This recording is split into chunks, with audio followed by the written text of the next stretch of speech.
મિત્રો, હું ભૂમિકા રોલામાં આશાપુરા વિદ્યા સંકુલના ઓનલાઈન ટીચિંગમાં આપનું સ્વાગત કરું છું। આજે આપણે ધોરણ 9 હિન્દી વિષયમાં स्वराज्य की नींव નો अभ्यास करेंगे।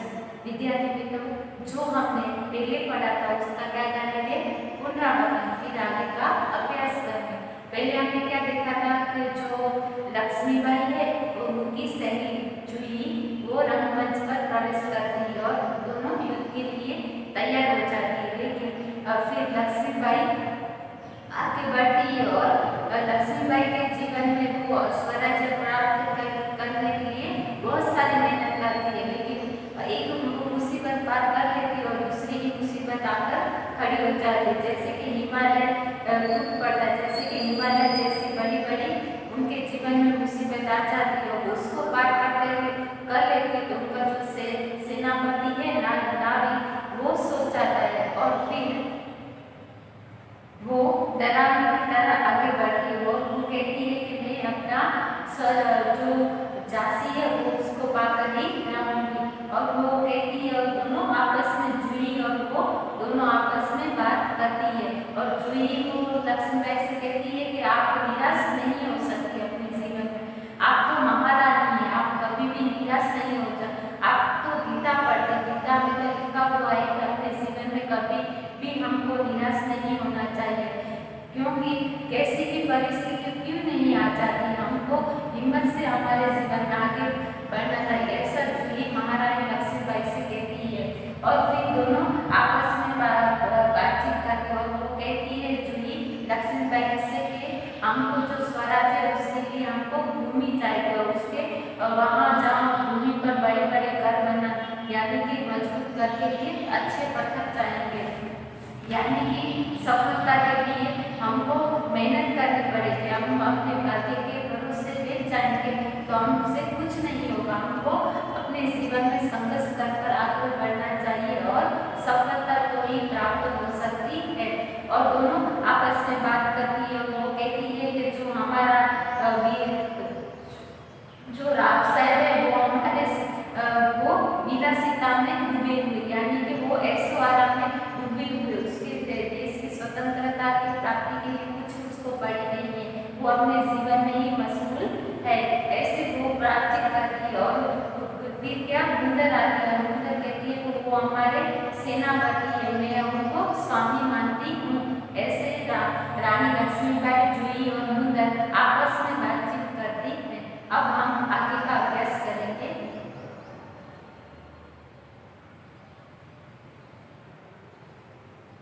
जूही दृढ़ स्वर में, मैं उसका पक्ष नहीं लेती, लेकिन जो तथ्य है उनको छुपा नहीं जा सकता। वो कहती है कि मैं स्वामी का पक्ष नहीं लेती, लेकिन जो सत्य है वो छुपा नहीं जा सकता।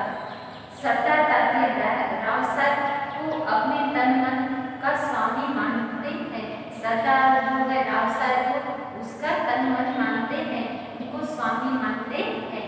मुंदर, और तुम उनको अपना स्वामी मानती हो? जूही, हाँ, मैं उनको अपना स्वामी मानती हूँ और मानती रहूँगी। वो कहती है कि मैं उनको अपना स्वामी मानती हूँ और मानती रहूँगी, लेकिन उनसे भी अधिक मैं महारानी को अपना स्वामी मानती हूँ। यहाँ जूही क्या बताती है कि उनसे भी अधिक मैं अपनी महारानी है लक्ष्मीबाई उनको स्वामी मानती हूँ और महारानी से बढ़कर मैं अपने देश को अपना स्वामी मानती हूँ। वो कहती है कि महारानी से भी बढ़कर मैं अपने देश को स्वामी मानती हूँ। देश के लिए मैं सरदार को भी ठुकरा सकती हूँ और ठुकरा चुकी हूँ। वो कहती है कि मैं अपने देश के लिए सरदार को भी ठुकरा सकती हूँ और ठुकरा चुकी हूँ। आगे देखते हैं। मुंदर, जूही तुम तो नाराज हो गई, मेरा यह मतलब नहीं था, मैं तो केवल इतना ही कहना चाहती थी कि जब तूने उन्हें अपना स्वामी मान लिया है तो तू उन्हें रोक क्यों नहीं सकती। वो कहती है कि जो तूने उसको अपना स्वामी मान लिया है तो उसे तुम क्यों रोक नहीं सकती। लक्ष्मीबाई, जूही ने उन्होंने रोका है। मुंदर, मैं जानती हूँ जब रावसाहेब के कहने पर तात्या उसने नाचने के लिए बुलाने को आए थे तो उसने उनको बुरी तरह दुकार दिया था। जूही, हाँ रानी, मैं स्वराज्य के लिए नाच सकती हूँ, बराबर नाचती हूँ, पर विलासिता में डूबने के लिए अपनी कला को किसी के गले की फांसी नहीं बना सकती। वो कहती है कि मैं अपने स्वराज्य के लिए नाच भी सकती हूँ, लेकिन मैं अपनी कला को विलासिता में डूबे हुए के लिए कला को किसी फांसी नहीं बना सकती। जो मुझको ऐसा करने के लिए कहते हैं तो उनको मैं ठोकर ही मार सकती हूँ। वो जूही कहती है तो जो मुझे ऐसा बोलने के लिए कहते हो तो उसके लिए मैं ठोकर ही उसको मार सकती हूँ। लक्ष्मीबाई दीर्घ निश्वास के लेकर ठोकर ही तो नहीं मार सकती जूही, यही दर्द तो हमें कचोट रहा है। अगर ठोकर मारकर हम उनकी मदहोशी दूर कर सकते तो बात ही क्या थी। जूही, भाई साहब, मैं औरों की बात नहीं जानती, मुझे आज्ञा दीजिए, मैं ठोकर मारने के को तैयार हूँ। वो कहती है लक्ष्मीबाई के भाई साहब, मुझे आप आज्ञा दिए, मैं ठोकर मारने के लिए तैयार हूँ। मुंदर, और मैं भी तैयार हूँ भाई साहब, चलो हम सब चलकर उनकी नींद हराम कर देते हैं। वो कहती है कि हम तीनों साथ मिलकर जो रावसाहेब है उनकी जो विलासिता वो ऐश्वर्य में डूबे हुए उनकी हम नींद हराम कर देते हैं और हम चलते हैं। लक्ष्मीबाई, नहीं मुंदर, नहीं, हम उनकी नींद हराम नहीं कर सकते। अब तो दुश्मनी ठोकर उनको उसे नींद से जगा सकती है। वो कहती है दुश्मनी उसकी नींद से जगा सकता है, उसको ठोकर दे सकता है। जूही, दुश्मन की ठोकर, यह आप क्या कह रही है? वो कहती जूही लक्ष्मीबाई से कहती है कि दुश्मन की ठोकर, ये आप क्या कह रही है? लक्ष्मीबाई, हाँ जूही, दोस्त की ठोकर अविश्वास की खाई को और भी चौड़ा कर देती है। क्या तुम नहीं जानती कि हम एक दूसरे की किस दृष्टि से देखते हैं? या ऐसी स्थिति में मेरे कुछ कहने से शंका और घटाव भी गहरा नहीं उठेगी? मुंदर कहती, भाई साहब ठीक कहती है, शंका और अविश्वास पैदा करेगी और उसे अविश्वास से उत्पन्न निराशा को दूर करने के लिए पायल के जनकार और जनक बुद्धि है। वो कहती है कि शिखंड और लड्डुओं पर जाने देने वाले ब्राह्मण के आशीर्वाद के स्वर को भी तेज हो उठेगा। सहसा कहीं दूर तोपा का स्वर होता है। लक्ष्मीबाई, और जूही, तुम अगर तात्या को हो सके तो तुरंत उन्हें यहाँ आने के लिए कहे। वो कहती है आप हमारा चाहे और तात्या को आने के लिए यहाँ कहे। मुंदर से कहती है जूही, खोज क्यों नहीं सकती? आपकी आज्ञा होने पर मैं उनको पाताल से खींच कर ला सकती हूँ। वो कहती है कि आपकी जो आज्ञा है तो मैं उसे तात्या को पाताल से खोज कर ला सकती हूँ। पाताल से खींच कर लाना यानी इच्छित वस्तुओं को कहीं से दूर कर लाना। जाने मिलती है कि रघुनाथ राव तेजी से प्रवेश करते हैं। यहाँ जूही और मुंदर और लक्ष्मीबाई तीन पात्र की बात करते थे। अभी चौथा पात्र आता है, जिसका नाम है रघुनाथ। रघुनाथ, महारानी आपने सुना? लक्ष्मीबाई, क्या रघुनाथ? रघुनाथ राव, महारानी, जनरल भोज की सेना ने मुराद में पेशवा की सेना को हरा दिया। वो कहती है कि जो मुराद है वो पेशवा की सेना को हरा दिया है। लक्ष्मीबाई, पेशवा की सेना को हार गई, यह तो अच्छा ही हुआ। वो कहती है कि पेशवा की सेना हार गई, ये तो बहुत ही अच्छा हुआ।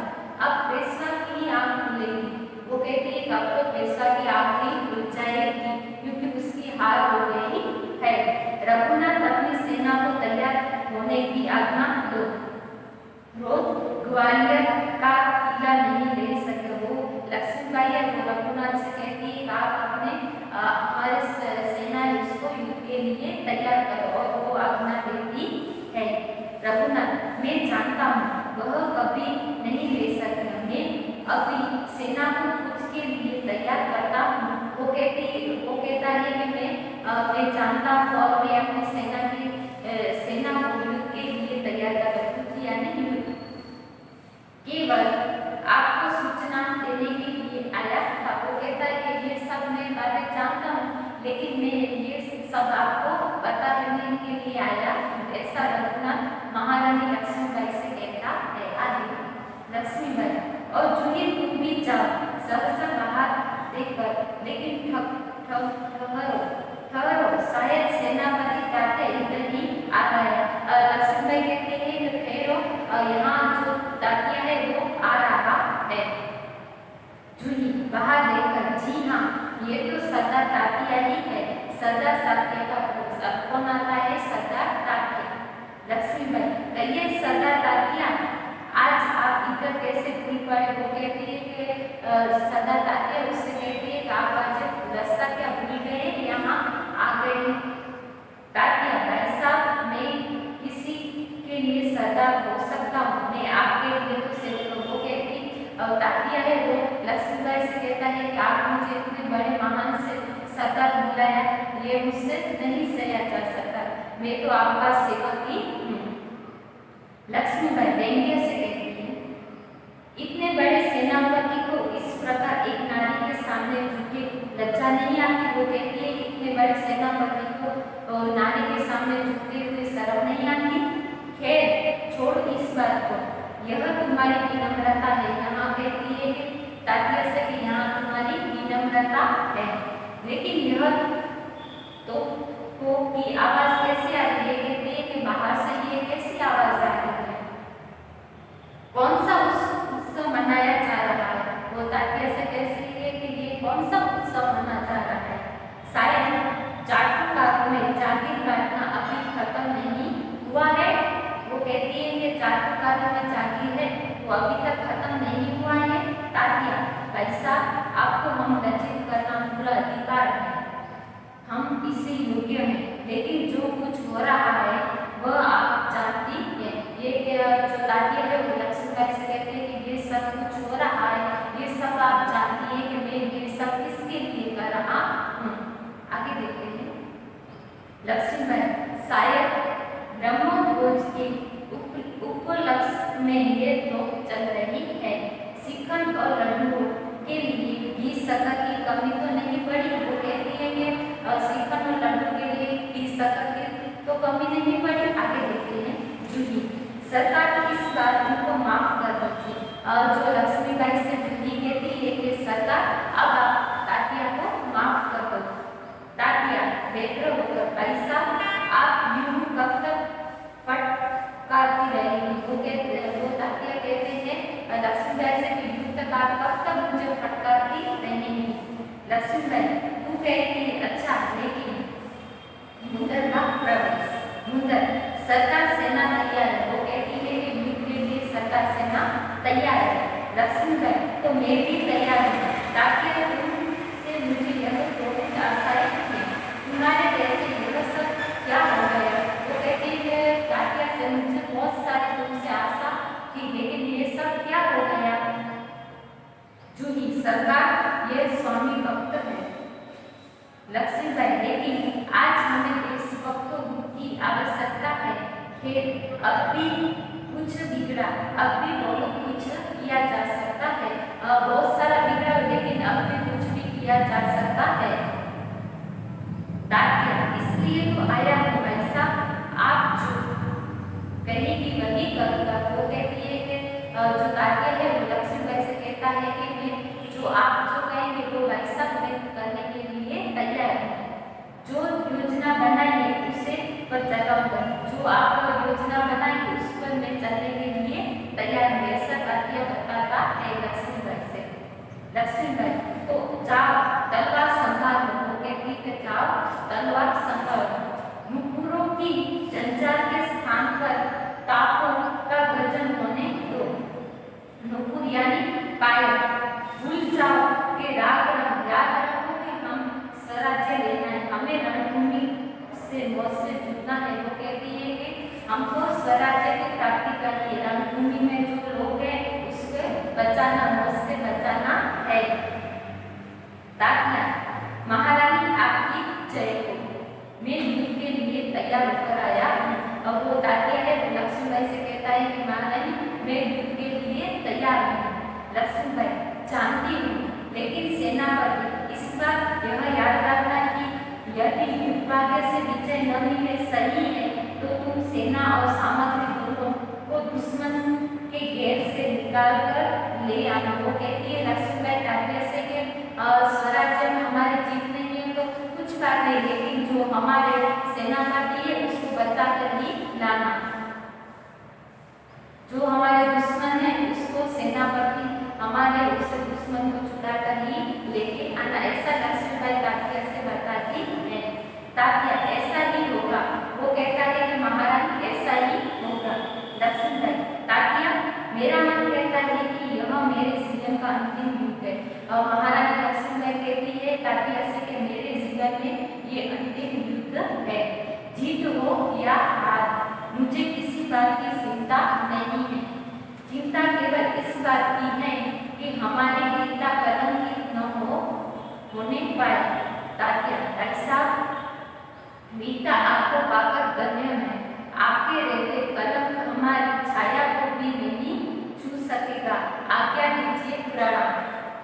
लक्ष्मीबाई प्रणाम तात्या, मैं सीधी युद्ध भूमि में आज जा रही हूँ। और लक्ष्मीबाई तात्या से कहती है कि मैं सीधी युद्ध भूमि में जा रही हूँ, देर न लगाना। तात्या चला जाता है। तात्या भी वहां से चला जाता है। मुंडन सरकार आज मैं बराबर आपके साथ रहूँ। वो लक्ष्मी सरकार से कहती है कि मैं आज बराबर आपके साथ ही रहूँगी।